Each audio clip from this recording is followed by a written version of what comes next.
Moin Moin, hallo und herzlich willkommen zu einem neuen Video hier auf meinem Kanal. Heute gibt es hier eine Runde Shakes and Fidget. Der Legendary Dungeon ist im vollen Gange und wir sind auch mit unserer Challenge ja schon ein paar Tage beschäftigt, sag ich mal. Wir haben gestern auch nochmal 8 Stunden gestreamt. Chris war da, wir haben unser 2-jähriges Jubiläum auf Twitch gefeiert. 2 Jahre sind wir da schon am Start. Und genau, ich hatte gestern dann dadurch, dass auch Chris dabei war, jetzt nicht so viel mich auf die Dungeon Runs konzentriert. Das wird dann erst nächstes Wochenende richtig eskalieren. Und die Statistik ist jetzt momentan bei 30 Runs.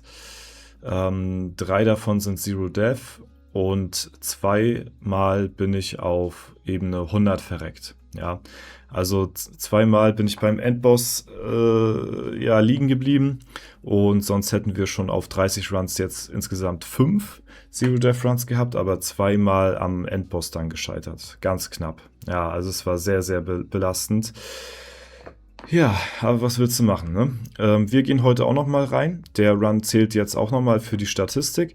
Das Overlay habe ich hier auf Twitch eingeschaltet und da werde ich auch die Nummer hinzutragen, je nachdem, wie weit wir jetzt kommen. Wir haben vor, einen Run hier zu machen und ich werde wieder versuchen, soweit es geht, zu kommen. Ich werde euch meine Gedankengänge teilen und werde das Ganze ungefiltert, ungeschnitten so hochladen, wie es jetzt ist.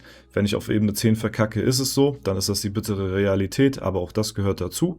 Ansonsten versuchen wir einfach in einem Try so weit wie möglich zu kommen. Und ja, ich wollte ja nochmal den Gewinner einblenden, den hatten wir gestern auch im Livestream ausgelost. Ja, GG's an der Stelle.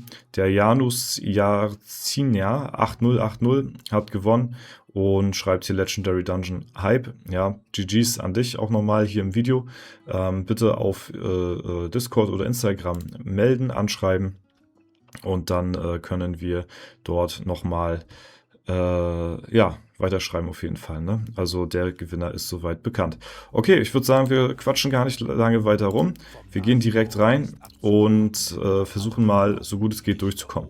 Also ich könnte jetzt hier natürlich schnell durchrushen. Ich versuche aber ein bisschen zu erklären noch nebenbei, hier und da, was so meine Gedankengänge sind. Also die ersten 5 Türen sind meistens immer Monster und Fragezeichen oder sowas. Beziehungsweise, wenn das ist, immer Fragezeichen nehmen, weil wenn hier schon ein Monster da ist, kann hier sich keins hinter befinden. Das heißt, hier ist 100% eine Kiste, Truhe oder irgendwas anderes hinter, eine Leiche oder so.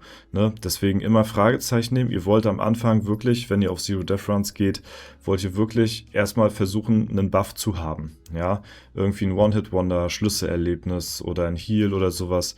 Das sind die Dinge, die wollt ihr haben und das wäre auf jeden Fall gut, wenn ihr das hinbekommen könntet.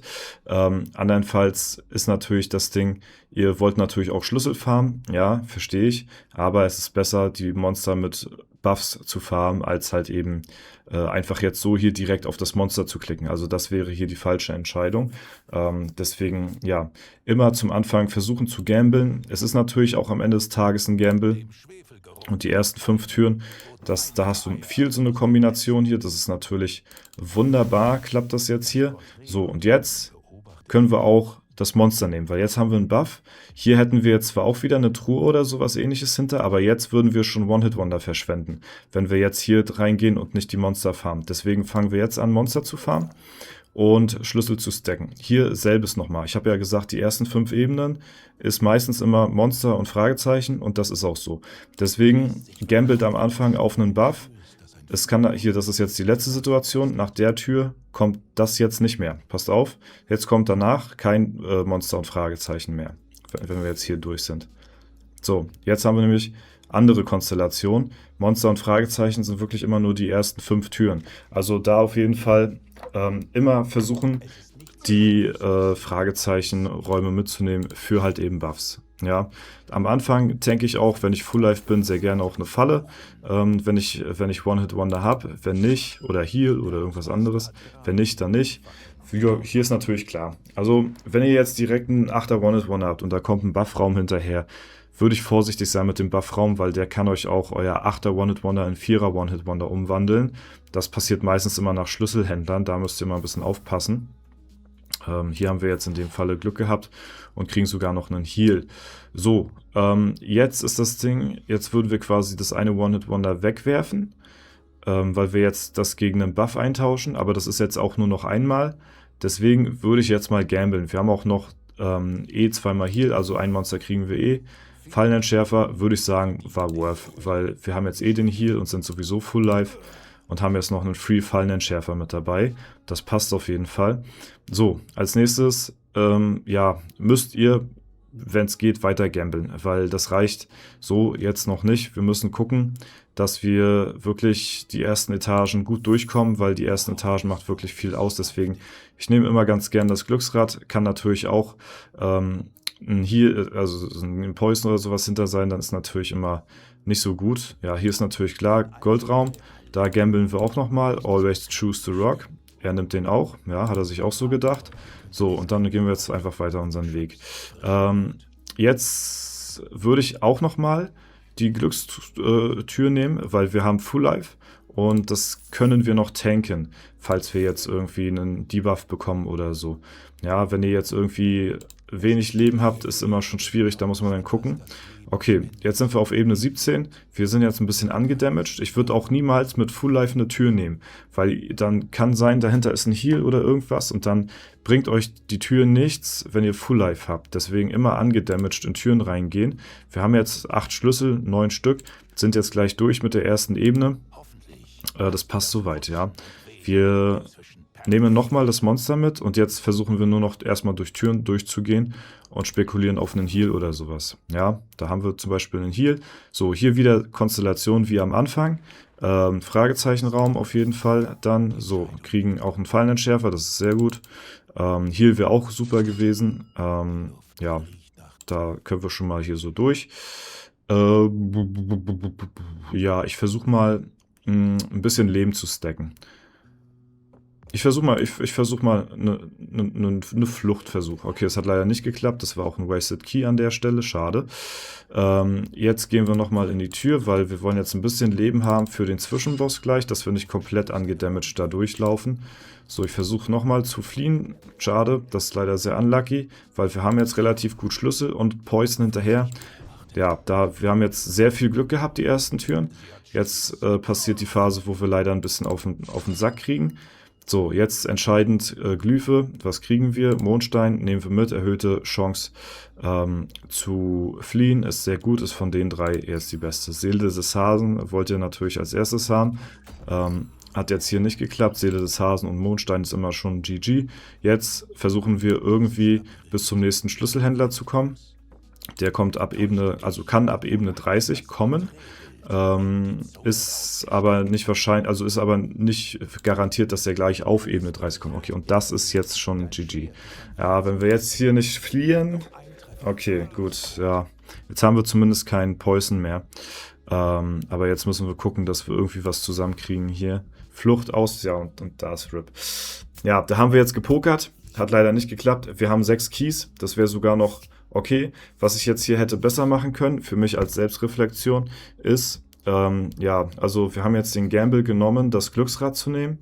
Das ging jetzt schief in dem Falle. Ja, weil wir jetzt auf einen Heal spekuliert haben. Der kam jetzt nicht. Und jetzt haben wir halt eben Flucht unausweichlich. Das ist tatsächlich das Schlechteste von allen. Hätten wir jetzt irgendwie, ja, 2-mal Keys oder erhöhten Damage oder weniger Gold und so. Ne? Was wir jetzt nicht hätten haben wollen, ist unausweichlich und Poison.